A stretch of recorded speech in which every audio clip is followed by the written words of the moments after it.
while the rise of Red didn't bring back anyone from Generation 1 back to work on the music, I do feel like the essence is still there. Now, what do I mean by that? Well, Generation 1 of Descendants very much was 2010s coded.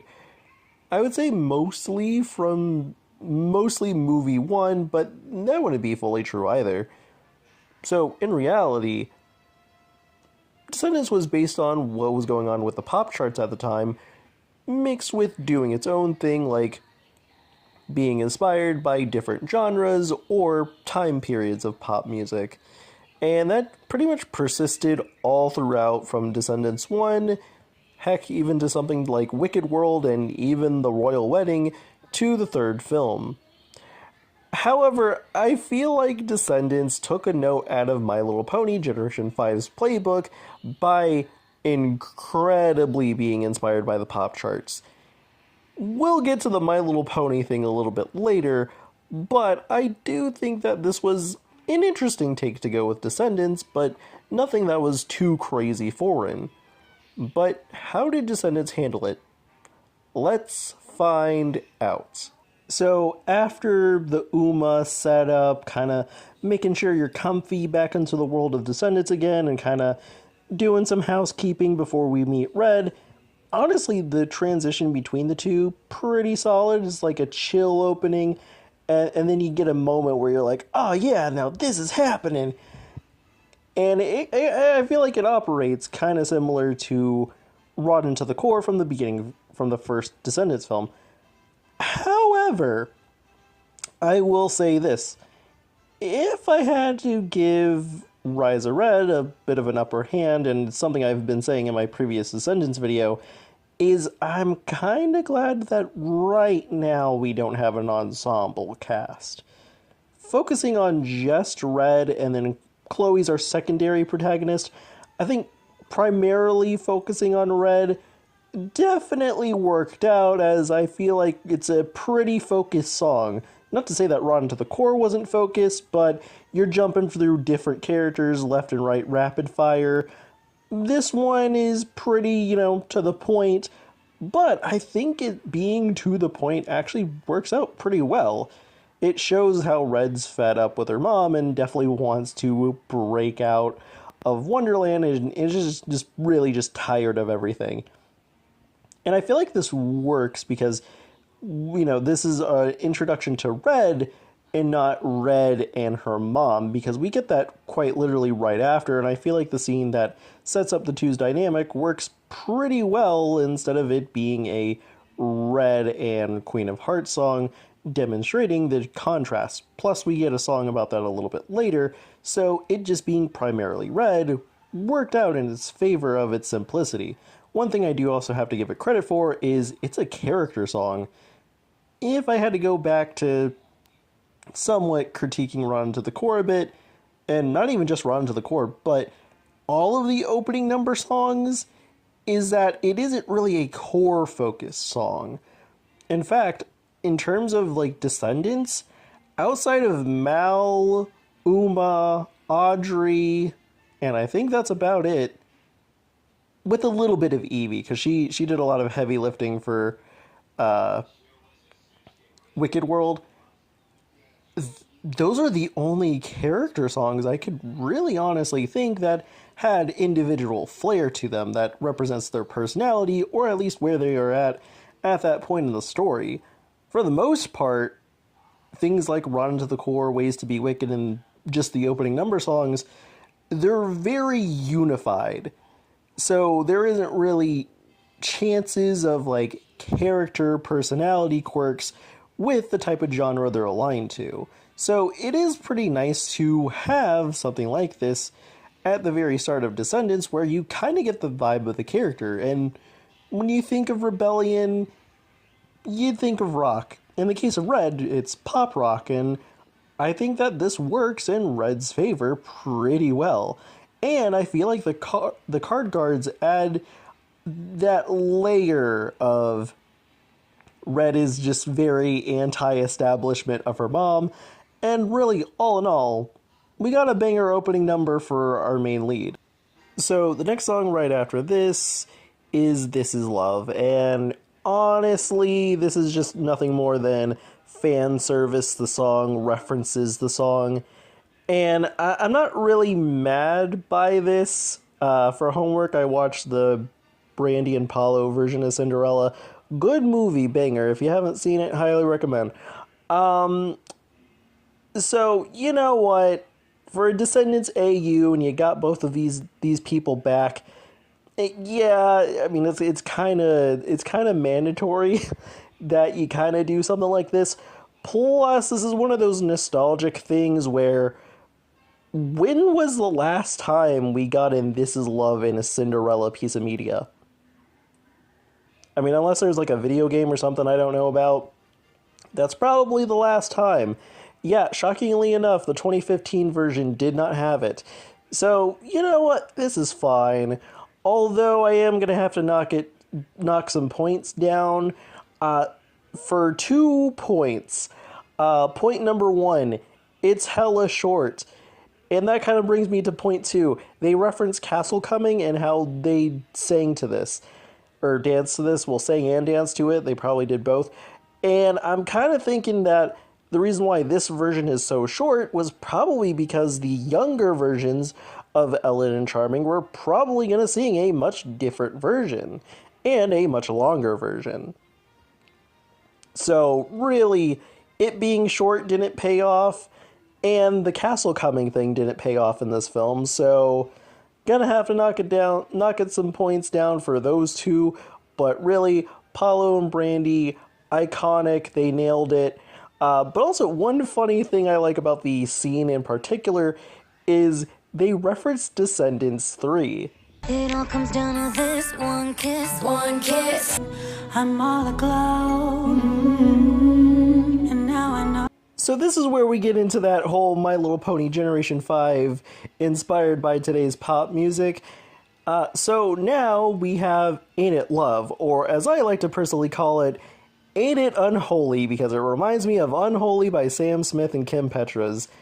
And I will say this, if you don't vibe with that song, there's probably a chance you're not going to vibe with this song at all as well. Now, if I could give Red credit, it feels like a character song you could vibe to outside of the context of the movie. This one, however, not so much. Like, the imagery on screen just fits with, like, the cadences and vocal direction that was going on screen. And I feel like you need that visually. If you're listening to the song outside of that, I feel like that's where things start to fall apart pretty quickly. Also, at the same time, this is where the whole, why are they rapping? Why is there so much rap in this movie? I don't like the rap. And personally, I think if the dialogue was not rap heavy, I think a lot more people would be okay with the other rap stuff in this movie. And, I mean, like, it works in the movie, but in my opinion, everything falls apart pretty quickly the moment you listen to outside listening. And also, it being inspired by Unholy might have probably done some damage to it as well. But that's just me on this one. So, if I didn't vibe too much with Love Ain't It, more so as a outside listening song, I'd say Fight Over Our Lives works a lot better. And I'm not too shocked this was the song that ended up being the #1 streamed song. Although I think that there could have been other choices that could have made the #1, but this is a solid #1.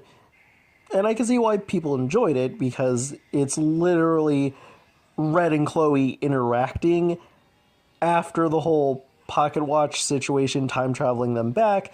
And it's, instead of them talking, it's just them kind of going, yeah, we're definitely different and we're on opposing sides. Oh, okay, we're working together now. Okay. It's an efficient way to move the story along because they're trapped inside of a musical. And honestly, you know, it's solid. I enjoyed my time with this one. It's a song that if I feel like going to it, I'll definitely go to it. But you know what? It's a cute little rap pop rock song, and it's clearly inspired by It's Going Down. And I'd say that it took the right ideas from It's Going Down with like the different characters and their cadences that they bring vocally or personality wise on screen. And you know what? It works for a good, character introduction-ish to what's going on in the plot right now. Next up is Life is Sweeter, and let me tell you, I freaking adore this song, and it's simply because, well, it's a girly pop song, of course I'm gonna vibe with it, but this is what I'm talking about. This is the Descendants I know and love. That's where I get into a big however. This does not pay off. Yeah, so there's a roll call of each character that will be in the film. Yeah, the characters, most of these characters either A, do not show up later in the plot, or they're part of the plot, aka Uliana's crew, but there isn't really enough material for them, so you're pretty much left with a cute roll call song, but nothing's really paid off. Again, I blame this on no Castle coming. Like, if we had Castle coming and all of the people in the roll call showed up, had a cute little bit moment during the Castle coming scene, I think maybe, just maybe, I could justify the roll call. But if we're gonna remove the whole things not paying off in this movie, honestly, it's really cute and adorable. Characters showing up, having their own vibe with the instrumentation while still being similar. It's really different and it fits the tone of the character pretty well. Will admit though, Uliana and her crew pulling up, the instrumental change, little jarring, but it slowly finds its groove the moment Uliana's crew starts mocking the lyrics, and it went from a rough transition to okay, it found its groove again. Okay, I can vibe with this again. But really, I just freaking love this song. It's just like, yeah, no, this is like Descendants. Like, if the saddest part is like nothing paying off for these characters, and really it honestly shows that, yeah, maybe time travel just wasn't it, because if this was under a new context and we were going to see more of these characters, I think I would be a little less harsh on this if the context of the characters were a little bit different. So I didn't mention this back when I was talking about Life is Sweeter, but I will say this. Uliana gets like the best rap stuff, like from a guest verse to an actual full-on song. Like, there's a lot of personality here that I can honestly enjoy. Like, you can tell the actress playing Uliana is just vibing, playing a petty school bully, and honestly, I honestly vibe with the song and just how things were presented here. There's just like a cool, like, nautical vibe to it. But that it is also because they do go into like an anglerfish as Uliana's lair, so the nautical vibe makes sense. But there's also like this eerie vibe too, because it is a villain song. And someone brought this up. It is kind of giving K-pop a bit, and you know what? I see it, and I feel like the nautical vibe, the villain dark vibe, and the K-pop vibe, and Uliana and her crew just having an absolute ball. It comes together in a perfect revenge of a song. Pun entirely intended there.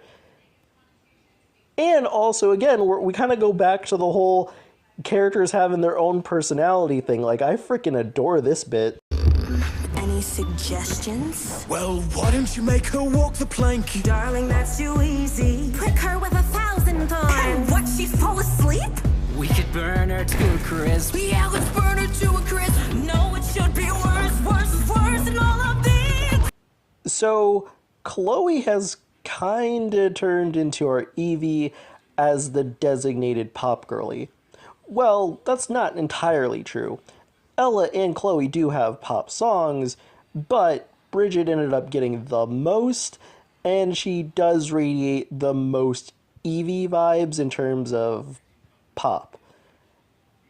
But also at the same time, Shuffle of Love is kinda giving Can't Stop the Feeling, while also giving Bring This Down from Descendants 3, while also giving Glowin' Up from My Little Pony: A New Generation, who also has Sophia Carson playing Pip Petals, while also sounding like Bestie for Life from My Little Pony: Tell Your Tale, but Sophia Carson doesn't voice her, but it does kind of sound like Bridget's voice just a little bit. We'll be besties for life. And my main girl's here by my side.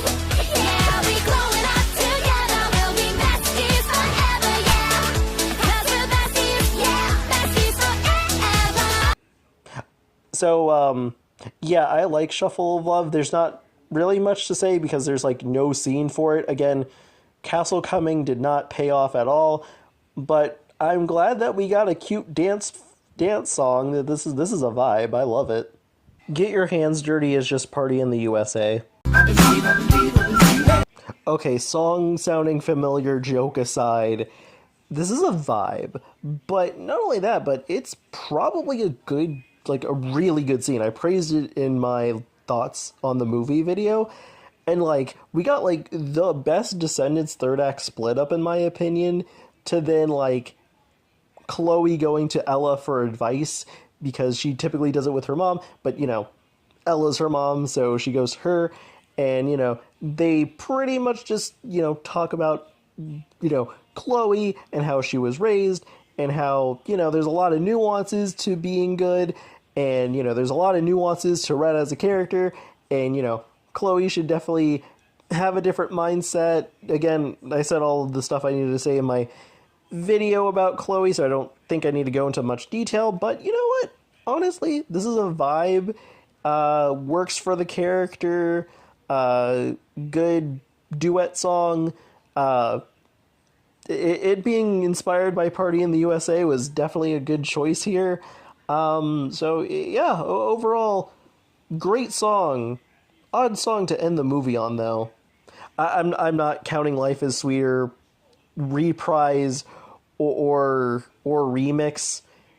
The movie ends very weirdly. I'm shocked it ends on a Trolls the Beat Goes On joke.